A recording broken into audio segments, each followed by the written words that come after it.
back, I'm Sarah and I'm here to talk to you all about our latest capsule wardrobe box. I have it here, it's a good one, oh can't wait to share it with you. So without further ado, let's hop on over to the overhead camera, let's get this unboxed and let's get sewing. Here is April's box.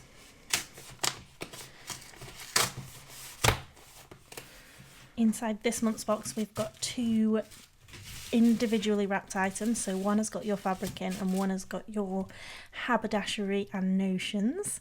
So which one shall we go for first? Shall we dive in with the fabric?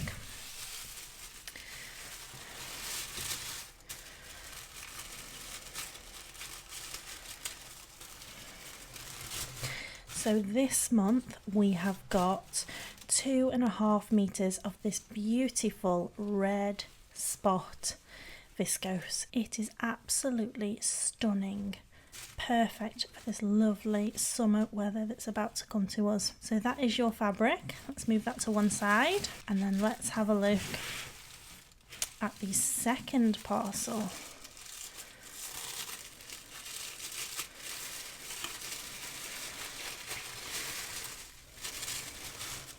Okay, so we have got a colour match thread. We've got some hook and eyes. We've got some 25mm elastic. We've got some interfacing, a 1/4 metre of interfacing. And the pattern this month is the Nielsen Sudley. So this pattern comes in 4 different variations. So we've got a dress or a top. The reason I picked this pattern this month was this top in particular with the Peter Pan collar. I thought it was a really nice, different, traditional blouse. So if I turn the pattern over, we've got some options here. We've got this beautiful Peter Pan collar. Now we can wear it with the opening at the front or the back, and the same with the regular neckline. We've got an option with the opening at the front or the back. We've got 3 different sleeve lengths, so we've got a longer short sleeve, a short sleeve and a long sleeve with elasticates. And you've also got a dress option on this pattern as well, so it's a really versatile pattern. As always, the criteria that we strive for when we're looking for our capsule wardrobe patterns is that it's really size inclusive. So as you see there, we've got bust measurement from 32 all the way up to 46. So let's get this pattern cut out and let me talk you through some tips and tricks I've got to get you a perfect Suddley top or dress. So as always, I'm just going to talk you through the tips and tricks to get this garment sewn. I'm not going to go through everything step by step. Some things are quite self-explanatory, and as always the instructions are really detailed. So the first one that I'm going to make is view A with this Peter Pan collar here. I'm going to opt to do it with a hook and eye rather than the long tie, because I think that's going to take away from the Peter Pan detail. But I'm also going to come down and I'm going to demonstrate view C, in particular just how to pop these elastic in this longer sleeve, because you may find that a little bit tricky. So let's jump on and let's get view A started. So I'll get to a point where you may find something tricky. Okay, so I've done a little bit of a demonstration with the tie here, just in case you are going with that option over the hook and eye. So right sides together, you're just going to sew down and across, snipping off the bulk at the end so you can get that turned around. And then I would recommend using our loop turner tool just to help you get that through. I'll pop a link to that in the description below. And then we're going to place these, once we've turned these the right way around, we're going to place them 1/4 inch from the top of our opening. So again, I've got this handy little measure here. I'll pop a link to these below as well so you can see. So you just use the 1/4 inch mark here, measure 1/4 inch down once you've got this loop turned the right way around, and then you would pop that on there and tack that into place. If you're going to do the hook and eye option, which I am for this one, which is why I've not turned that loop around, then you don't need to do anything at this stage. You can just carry on with getting your front and your back of your top piece together. So now we're going to have a look at the bias binding. So we've cut this on the 45, so as you can see it's got some really nice stretch in there. By that, what I mean is, with this piece of fabric here, this is the selvage edge of the fabric. And then if you look at your pattern piece, can you see this grain line? So that needs to be parallel to the edge of the fabric here. And by that what I mean is the measurement from this arrow down to the selvage and this arrow down to the selvage is exactly the same. So this piece is being cut on a 45-degree angle. So if I pull the fabric this way, can you see there's a little bit of give in it, not much. But if I pull the fabric this way, it really stretches, which is what we need with a bias binding, so that it's going to stretch around our curve nicely. So go ahead and cut 4 of those out. If you find that that is just too tricky, don't worry about it. We sell plenty of pre-made bias binding. It's really not worth the stress if you feel uncomfortable with it. So once you've got your strips of bias binding cut, so we should have 4 of them, we need to sew them together as to one continual. So this one we're going to pop down right side up. This one we're going to pop here right sides down, and then we're going to sew it from this point down to this point. Now I like to cross mine over slightly so I know exactly where I'm starting. If you put it to the end, it can be a little bit more difficult to see where you're going to finish. So by just popping it in ever so slightly, that's probably a bit too much, about there, you can just see where you're starting and where you're going to come off and finish. So by the time you've sewn that, we're going to trim that seam off to about 1/4 inch, press that seam open, and then it will be one continual length. So we'll do that with the 4 pieces until we've got one length of bias binding, and then we'll iron it in half, wrong sides together. Okay, looking at the collar now, we've got 2 pieces that make our collar. We've got our collar piece itself, which is interfaced, and then we've got our under collar. So we'll place them on top of each other and we'll sew them all the way around, leaving the neck edge open for attaching. And I just wanted to show you this because rayon is a really slippery fabric, so occasionally it may not just meet up on all of the points, but that is okay. That happens to all of us, so don't worry if yours isn't laying on there perfectly. As you can see, mine a little bit at the bottom is sticking out. It's absolutely fine. Just go with the outside edge and then get that sewn up. Okay, so we've got that collar sewn, turned out, attached to our neck and sewn on. So we want to make sure that we've got at least 1/4 inch at the neck opening there. So what I've done is I've put mine together at the front, come all the way around to the back, and then just double checked with my handy measure that I'm at least 1/4 inch and I'm more than 1/4 inch. So yeah, happy with that. Now we're going to move on to the binding of this neck hole here. So we'll turn it round. And we've got our strip of binding that we made earlier. So what we're going to do is we're going to put the raw edges of the binding around the raw edges of this little keyhole. Now what I would recommend is that you put your binding over the top so that it overlaps and come all the way around. Now you can press this with an iron as you go, or I just like to manipulate mine as I'm at the sewing machine, and then you will cut it again so it's a little bit overhanging. So I'll go ahead and do that and then I'll come back to you. That is the binding attached around our keyhole. So now all I'm going to do is I'm going to trim these flat with the neck.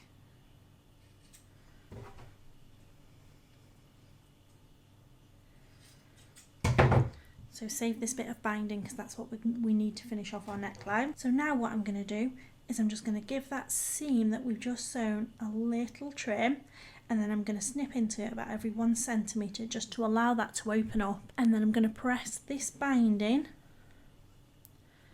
underneath, ready for us to sew that down. Okay, so we've attached the binding to that. We've trimmed it, pressed it and ironed that down all the way round. Now, the eagle-eyed amongst you may notice that I've had a faux pas. And I've sat here going, should I tell you guys about this, should I not? And I absolutely am going to tell you because I want you to know that I am human too. And occasionally I do absolutely silly things when I'm not concentrating. So I have cut my fabric. Absolutely devastated. But I just want to show you that when you're not concentrating, it happens to the best of us. But it's okay. I'm going to persevere ahead and I'm going to tell you how we're going to fix it. Because this may happen to you at some point in your sewing life, and I want to show you how to fix it. So when I was attaching the binding, what I've done is I've got an offcut of fabric and I've just attached that in the binding as I was going, just to cover it down, and then I'm going to do some discreet stitches just to hold that patch down there, and then again I'm going to do some just around the edge to prevent the fraying, and hopefully when this is on, it's in the back, you're not going to notice. That's what I'm telling myself anyway. But yeah, I thought it was important to just be honest with you guys, share it with you, and yeah, it happens to the best of us from time to time. So yeah, don't beat yourself up. It's one of those things. So in the same way that we've done with the neckband, as we've done with the keyhole, I should say, we're going to do exactly the same with the neckband, with our leftover binding, making sure that we don't catch our blouse in the process. So I'm going to go ahead now. I'm going to get that sewn on all the way around, trim the seam, fold that back, and I will sew that on, and then I'll show you what that looks like. So just giving you a little bit of a closer demonstration on this binding, because I know bias binding scares a lot of people. Okay, so I've attached that binding. I've very carefully trimmed the seam allowance down, and we've used a 1/4 inch seam here. And then all the way around, I've put little snips in to allow that curve to open up as it goes around. I've then ironed the binding away, so it was like this. I've ironed the binding away from the garment in towards the neckline, so it's laying nice and flat. And now what I'm going to do, so you see? So I've ironed it away. I'm now going to roll that underneath, and I'm going to sew that all the way down. And with the ends here, I left those over just a little bit. I'm going to tuck it in, and then when I fold it over, it's just going to enclose my raw edge there. Now you have got an option here. This is going to give a nice even row of top stitching around the top of the neck. If you didn't want that, then you can of course hand sew that down. That's entirely your choice. But yeah, just wanted to give you a little bit more of a close-up demonstration of that binding. Now if you're still watching this and going, binding really isn't for me, in this particular pattern, which is what I love about this pattern, there are lining pieces as well. Now predominantly the lining pieces are for the dress option, but there is no reason why you can't line the top, and that does away with the binding around the keyhole and around the neckline. Don't let this binding put you off making this absolutely gorgeous blouse. Okay, so there is our beautiful finished bound neck. Not as difficult as you think it was it? So now all we've got to do is put our sleeves on and hem our garment, and for my version, pop in the hook and eye. So we'll just pop that to one side at the moment, and I just want to draw your attention to the sleeve pattern piece. So regardless of what length sleeve you're doing, just fold your pattern piece up out of the way. Predominantly on a sleeve head, we would have a steeper back and a much sloping front. So generally the saying goes, climb the ladder, down the slide for the front, and you would have 2 notches at the back of your sleeve and 1 notch at the front. Now looking at this sleeve head, you can see it's very different. It's actually even. If you fold the sleeve in half, it's exactly the same at the front and the bottom. The room in this sleeve has been distributed evenly, so you have just got your 3 notches, but it's going to go in exactly the same way that a sleeve normally goes in. So do your gather stitching between your sleeve head. Now there isn't much ease within this sleeve, just a little bit. So, and then match your pinpoints up, and we're going to insert the sleeve flat. So you're going to then open up your garment, pop the sleeve in flat, sew that round, finish the seam, sew up your 2 side seams, and give yourself a little hem. So here is the finished blouse. How beautiful does she look? I really, really love the Peter Pan collar on there. The sleeves are on. Lovely. And I've just given those a little hem. So I've turned those up 1 inch and then folded into the raw edge. And I've done exactly the same on the bottom hem. And then I've popped a little hook and eye fastening on the top of the neck. Now you may be looking at that going, Sarah, there's no hole in it anymore. No, there isn't. I have repaired it. Can you tell? Can you see it? So what I've done is, if I turn it inside out, so I've got a little offcut of fabric that I've over edge stitched to stop it fraying, and I've just secured that into the binding in the neckline so that I've got a little flap. And then from the right side of the fabric, what I've done is the exposed outside edge of the hole, I have turned that under ever so slightly all the way around, and then I've just caught it with a little bit of thread so that I've got no raw edge exposed, so it's not going to fray, and I've just sewn it down to that extra bit of fabric that I've inserted into the back. So you can just about see where I've gone around and sewed that down. And then I think when that garment's on, unless I point it out to you,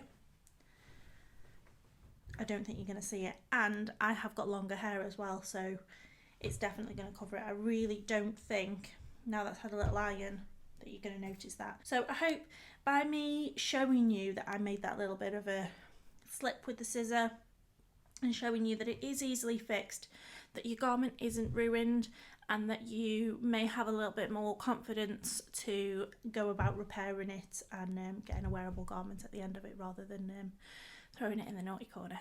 So now we've made the blouse version. As I said at the beginning of the video, we're going to move on and we're going to have a look at the dress version. Okay, so here is the dress version. So I've done this one again with the keyhole opening, and now you can wear these keyhole openings at the front or the back, and I've done this one with the ties. So just attach those on exactly the same way as that I showed you at the beginning. Now the instructions do tell you on the dress version to line it. I'm not lining it. I want to wear this, I want it to be nice and flowy and light, and I think by double lining it, it's going to make the dress a little bit heavier, and I don't want to go down that route. So the top I've made exactly the same way I made the original top, but on this one I haven't put the Peter Pan collar, and I've opted for longer sleeves. With regards to the skirt section, so we've made the top exactly the same, but it is shorter. If I zoom out ever so slightly, so there's the top section. So if I bring the red version in, you can see that the waist of the black one's here and the waist of the red one's here, so quite a lot shorter. So yeah, to make it in exactly the same way, and then your skirt section is just two rectangles of fabric sewn down the side, run a gather round and attach at the waistband. So that's really relatively straightforward, and hem exactly in the same way. But with this one, we have got some elastic in the sleeves, and that's the bit that I wanted to demonstrate for you. So let me grab the elastic and I will show you how we're going to pop those in. Okay, so here is our sleeve. It's really hard to see on black, I am sorry. So I folded it under the 1/4 inch as it says in the instructions, and then folded that up the 3 centimeters, sewed that all the way around and left the little opening to insert our elastic. Now I've cut my 2 pieces of elastic ready, so you want to pop them around your wrist and then give yourself a little bit of an overhang depending on how tight you want them. I want mine just to sit, I don't want them too tight. I've measured these for you and mine are 8 inches, if that helps anybody at all. And then all we're going to do with a bodkin is just insert that in one end, follow it all the way round, overlap, and then just do a couple of zigzag stitches to secure. So that is your sleeve finish, and do exactly the same with your other sleeve. And that is about the only difference with this garment with the different sleeve options. So I will go ahead and get that done, then I will put both of them on so you can see what they look like in the flesh. So here is the completed blouse. I really love it. The Peter Pan collar, it just gives it that real bit of something different, whilst that little opening at the back again gives the back a little bit of interest as well. I managed to get this over my head with the hook and eye closed, so there's no kind of fertile in towards the back to struggle with that. The sleeve length is really nice, it fits really nice across the shoulder. Now I have just tucked this into a pair of jeans at the front and left it out at the back, just to really give that blouse a little bit of a blousey feel, but you can wear yours untucked if you'd like. I equally think this would look really nice with a high-waisted skirt tucked in. I think you could really dress it up, dress it down. Really like this pattern. It's such a comfortable wear, perfect for transitioning towards the warmer months. So as you know, I also made the dress version, so I'm going to go and pop that on now and let you have a look at what that one looks like finished as well. So here is the dress version. So you'll remember when I talked to you about the sleeves, there was no steep incline and drop in the sleeve. It was the same front and back, it was mirrored. And that is because you can wear this garment either way. So I've put this on first of all with the opening at the front, and then I will flip it round and show you the opening at the back so you get a bit of an idea on what that looks like as well. So this version has got the tie on it, and I've just tied it in a little long bow, and then it's also got the elasticated detail on the wrists, which is really nice. So as you can see on the back of this one, there is no opening because the opening is at the front. Let me turn this garment around now so you can see what it would look like with the plain front. So there we go, I've turned that round so you've got the plain detail at the front, and then you've got that little keyhole opening and tie at the back. So yeah, it's really versatile. You can get some different looks out of this, really chop and change your garment. I will just step on my handy stool so you can kind of get a bit more of an idea on what it looks like as a dress. So this is very similar to Tilly and the Buttons Indigo. Personally, I feel that the fit on this is better than the Indigo. So if you're a Tilly and the Buttons Indigo fan, then you'll definitely want to get your hands on this pattern, not only for the blouse section but for the dress, because I feel that it does give you a slightly better fit. I feel like the Tilly one is a little bit larger under the bust, and this isn't too bad at all. I think it would equally look really nice sleeveless, so you could do that in the same way that we've bound the neckband, bind the two armholes, and you've got a great sleeveless dress for the summer. Nice, loose, floaty dress. Absolutely perfect. I hope you've really enjoyed sewing your Sudley blouse or dress with me. I cannot wait to see you in yours. Do make sure you tag us on social media. Hit the subscribe button on YouTube. Really helps to get us seen and get more people watching our videos. So until next time, keep sewing. Bye.